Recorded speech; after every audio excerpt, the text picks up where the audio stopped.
Pada video kali ini, saya akan menganalisa saham BNGA atau CIMB Niaga. Sebelum memulai, disclaimer kembali. Jika sudah, mari kita mulai. Seperti biasa, saya akan mulai dari time frame monthly. Untuk skala ini, saya pakai skala logaritma.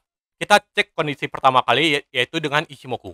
Di Ichimoku, kita bisa lihat nih, harga berada di atas Kumo monthly, yang artinya kecenderungan harga untuk melanjutkan kenaikan ini lebih besar daripada dia akan turun. Oke, nah kita zoom di weekly. Kalau di weekly, harga juga sama, berada di atas Kumo weekly, yang artinya kecenderungan dia untuk naik itu jauh lebih besar. Tapi, kalau kita lihat ya, ini ada beberapa resisten yang belum pernah tertembus. Kalau kita tarik trendline, berarti kita perlu konfirmasi breakout dari trendline ini untuk harga terbang atau melanjutkan kenaikan yang lebih tinggi. Oke, nah selama harga masih di atas Kumo weekly, ini kalau kita tarik ya trendline ini, nah, bullish trendline-nya ini juga sejajar dengan Kumo weekly, yang artinya selama harga berada di atas Kumo weekly, kemungkinan BNGA untuk menembus trendline ini itu sangat-sangat besar. Oke, nah terus next kita zoom di daily. Daily juga sama ya. Kalau di daily kita lihat harga berada di atas Kumo daily, tapi kita perlu konfirmasi nih. Oh, resisten terdekat ada di area sini. Nah, kebetulan area sini itu juga mendekati ke trendline yang kita gambarkan di time frame weekly. Yang artinya, kalau misal harga BNGA ini bisa tembus di atas 1160, artinya ada konfirmasi dari time frame daily, weekly, dan monthly untuk melanjutkan kenaikan yang lebih tinggi. Oke?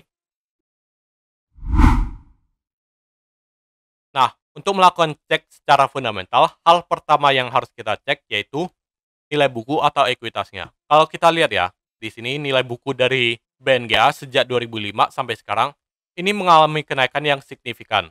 Yang artinya kinerja jangka panjang ini BNGA hitungannya cukup oke. Nah, sedangkan kalau kita lihat EPS-nya ini sempat drop, naik, drop, naik, drop, naik. Oke. Yang artinya secara pendapatan BNGA ini mungkin masih pendapatannya positif, tapi pendapatannya kurang stabil sehingga wajar harga saham dari BNGA sejak 2005 sampai sekarang ini cenderung kayak naik turun naik turun naik turun karena dia mengikuti EPS-nya. Cuma kalau kita lihat per quarter ya, per quarternya, nah saya langsung pakai template. Per quarternya kalau kita lihat beberapa quarter terakhir, ini nilai bukunya ini naik terus sesuai dengan yang kita lihat tadi. Nah kita catat ya pertama. Nilai buku sekarang itu ada di 1727. Nah, saya tandai. Nah, ini saya hapus saja langsung. Nah, kalau kita lihat EPS-nya, EPS-nya sempat drop di pas Covid 2020. Nah, tapi setelah 2021 ini mengalami kenaikan bahkan melebihi di 2019. Kalau kita tarik ya trendline-nya, itu kurang lebih kayak gini nih. Secara rata-rata ya. Nah, artinya BNGA ini udah mengalami kenaikan yang atau pendapatan yang udah melebihi di 2019. Yang artinya, kalau misalnya BNGA ini mengalami kenaikan atau pendapatannya stabil kembali, yang artinya berarti kalau EPS sekarang itu 53, tinggal kali 4, berarti harusnya nanti EPS per tahun kurang lebih di 212 atau 200 lah kita anggap ya. EPS-nya 200. Tinggal kali 10. Berarti secara EPS harga wajar BNGA itu ada di Rp2.000. Nah, kita tanda ya 2000. Ini kalau kita lihat secara EPS. Nah, berarti secara kinerja perusahaan ini sebenarnya masih cukup bagus BNGA. Nah, terus next kita mau cek secara rasio keuangan. Saya langsung pakai template aja.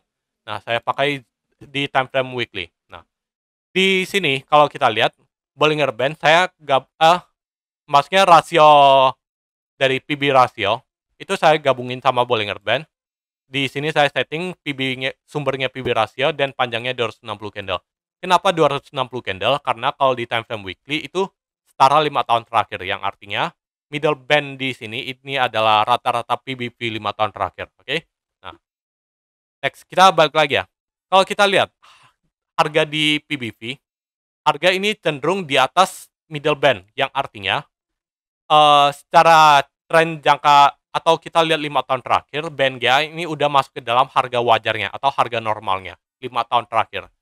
Tapi perlu kalian ingat ya, ini harga wajar 5 tahun terakhir, tapi PBV-nya sendiri masih belum menyentuh PBV sama dengan 1. Yang artinya, kita masih bisa bilang BNGA ini relatif murah atau masih belum belum mahal-mahal banget, oke?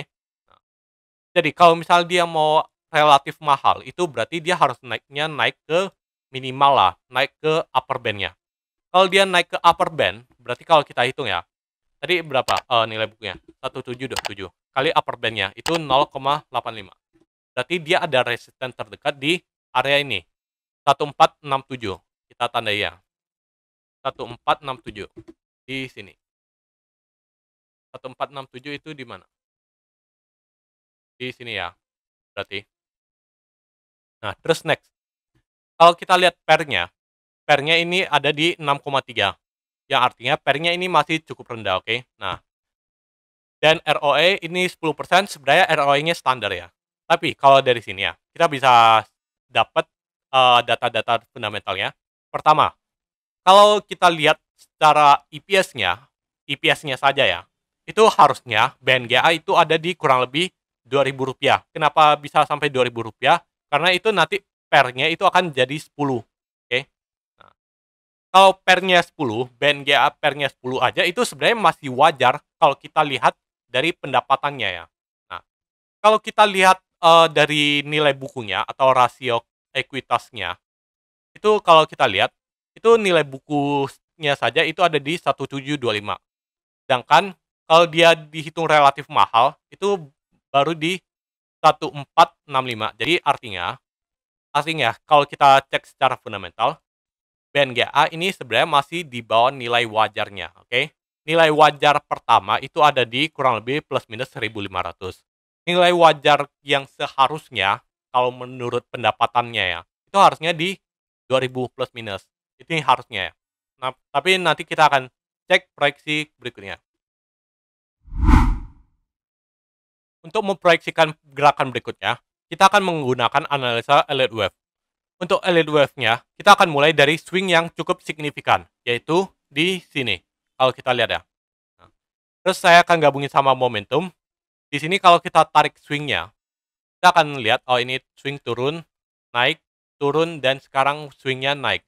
Kalau kita lihat momentum, ini juga sejalan, yaitu dia turun, dan naik. Apakah kenaikan swing ini yang terakhir ini udah selesai? Kelihatannya belum, oke? Secara momentum juga masih belum berbalik arah. Yang artinya, kita nggak usah fokus di bagian belakang sini. Kita fokus ke kenaikan pas COVID, oke? Nah, saya ini akan hapus saja. Jadi kita fokus ke kenaikan pas COVID. Saya akan langsung zoom di time frame weekly. Nah, kalau kenaikan pas COVID ya, kita lihat nih. Pertama, sejak Maret 2020 sampai di Maret 2021, kalau di sini saya akan counting ini sebagai wave 1, ini 2, ini 3, ini 4, dan ini 5. Apakah ini valid? Kalau kita cek ya panjang tiganya, dari sini ke sini, nah, wave 3 masih lebih panjang dari wave 5, yang artinya ini valid sebagai wave impulsif. Oke, maksudnya ini valid sebagai wave diagonal. Nah, cuma kalau misalnya kalian nggak mau counting ini sebagai diagonal, kalian juga bisa counting ini sebagai WX, YX, Z, oke? Nah, cuma untuk sekarang saya akan counting ini sebagai diagonal.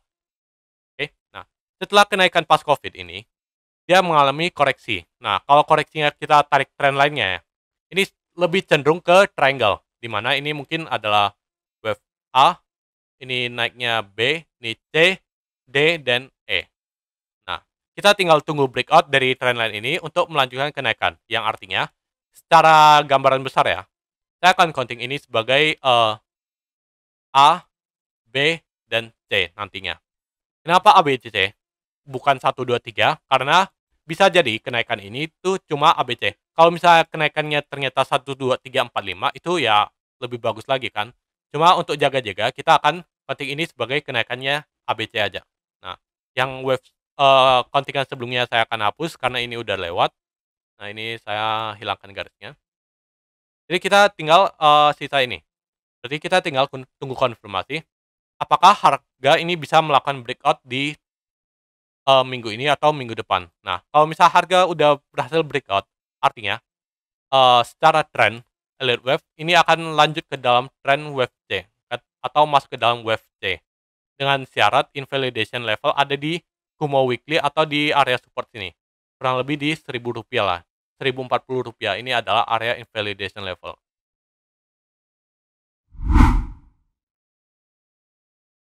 Nah, untuk mencari targetnya, target secara harga sebenarnya dari fundamental tadi kita udah dapat nih, beberapa target yaitu kurang lebih plus minus 1.500, 1.700, dan di Rp2.000. Nah, untuk mencari target secara teknikal kita akan menggunakan Fibonacci. Pertama saya akan ekstensi panjang proyeksi panjang wave A ke wave B. Nah, ke wave B-nya itu bukan di ujung wave B ya proyeksinya, kalau ini triangle. Kita akan proyeksikan ke low dari wave B-nya. Nah, dari sini. Terus external retracement dari A ke B, tapi ke low B-nya, oke? Nah, kenapa bukan di ujung wave B? Karena ini triangle. Kalau triangle, kita akan proyeksikan ke low wave B-nya, oke? Nah, terus next, kalau kita lihat ya, apakah ada cluster? Ada di sini. Kurang lebih di area 1.500 plus minus koordinat 1.500. Nah, plus minus 1.500 ada cluster Fibonacci dan classic resistance, oke? Nah, berarti artinya target terdekat dari BNGA untuk mengalami kenaikan itu ada di target terdekatnya ada di plus minus 1.500. Nah, untuk jangka menengahnya itu mungkin ada cluster minor ada di 1.700, tapi cluster yang lebih kuat setelah 1.500 sebenarnya ada di 2.000 nih. 2.000 nih. 2.000 ada cluster Fibonacci 2,272 dan 100% dari wave A ke C-nya. Nah, oke. Jadi secara target harga itu ada di 1.500 dan 2.000. Yang lainnya kita akan hapus biar nggak terlalu pusing. Nah, saya akan hapus gini dan gini.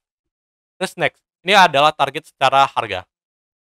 Untuk memproyeksikan target secara time, kita akan pakai Fibonacci Time Analysis. Nah, untuk Fibonacci Time Analysis, kalian bisa cek materinya ada di link deskripsi. Saya akan proyeksikan dari panjang wave A kita akan asumsi kalau wave B itu selesai sejak 17 Oktober 2022 kemarin, oke? Nah, jadi saya akan proyeksikan wave A panjangnya ke permulaan wave C. Nah, dari sini ke sini, terus saya mau proyeksikan low dari awal dari wave A ke akhir dari wave B atau low ke low. Proyeksikan ke high untuk mencari high berikutnya. Terus next, saya mau proyeksikan panjang wave B diproyeksikan ke permulaan wave C. Nah, kalau dari sini kita udah dapat 3 cluster Fibonacci time. Nah, apakah ada cluster yang terbentuk? Kalau kita lihat ya, cluster paling dekat itu ada di sini sih. Nih, kurang lebih di September 2023. Nah, kayak gini. Karena ini di time frame weekly kita fokusnya, jadi wajar kalau kenaikannya itu mungkin masih bisa lama sampai September 2023 antara di sini atau di sini. Jadi kita akan fokus ke 2 target ini ya.